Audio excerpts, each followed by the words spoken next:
Well, good morning. It's Monday morning, and we begin Acts 21. And today we're going to read verses 1 through 6.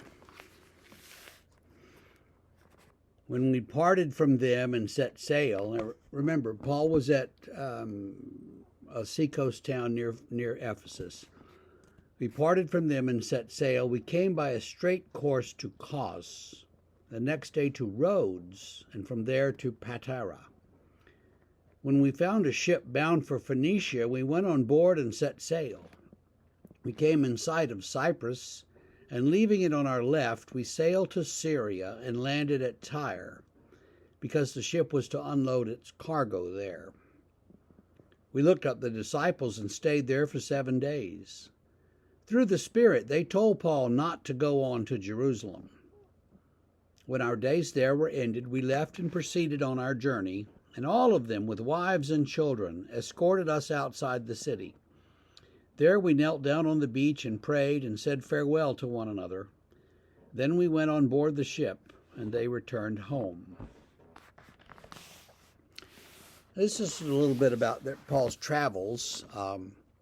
When they left Miletus, which is on the coast, on the eastern coast of Turkey, sort of facing Greece over there further east, or further west. I can never keep things straight. Yeah, the western coast of Turkey. So they sail around the bottom of Turkey, and they just go from town to town, or from port to port. That's the way sailors did it in the ancient world. The Mediterranean is a couple of 100 kilometers across. Of course, you can't see across it, and they don't like to get out in the middle there if they don't have to. So they sail along the coast, keep the coastline kind of in sight, and sail along. And whenever they see a harbor, they might stop. And that's what they did, from Kos to Rhodes to Patara. Rhodes, of course, is where the Colossus of Rhodes had stood. It was built in around 280, and it was a 30 or 40 kilometer statue that stood astride the entrance to the harbor. So you had to sail between its legs to enter the harbor. And that's about the size of the Statue of Liberty from the bottom of its feet to the top of its head. That's not that tall in our world, but in those ancient times, that was the tallest thing anybody had ever seen. Wow. And it stood there for 50, 60 years, and then an earthquake kind of knocked it over, and part of it remained and part of it didn't. And I think that they still have found pieces of it in the water there. So it was a real thing. But anyway, they kept going along, and then they got on a ship bound, it says, for Phoenicia, which is basically Lebanon in our terms, that coastline above Israel.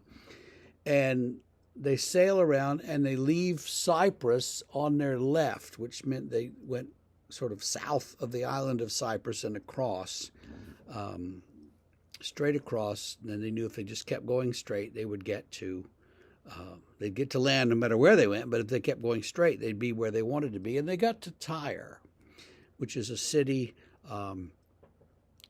These days it's in southern Lebanon, what's left of it. But in those days it was, there in Phoenicia.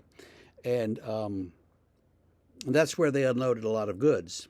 It's sort of one of the stops that they were making. They've booked onto this cargo ship, and they've got to go where it goes. They look up the disciples, and the disciples say, "Oh, don't go to Jerusalem, Paul. This is a bad idea." But Paul says, "Thank you, thank you." They stay there a week, and then they keep going. And we'll read more about that tomorrow. Paul has given more warnings that he shouldn't go to Jerusalem, but we'll see his response tomorrow, I guess. And then he'll get to Jerusalem, and we'll see what befalls him there.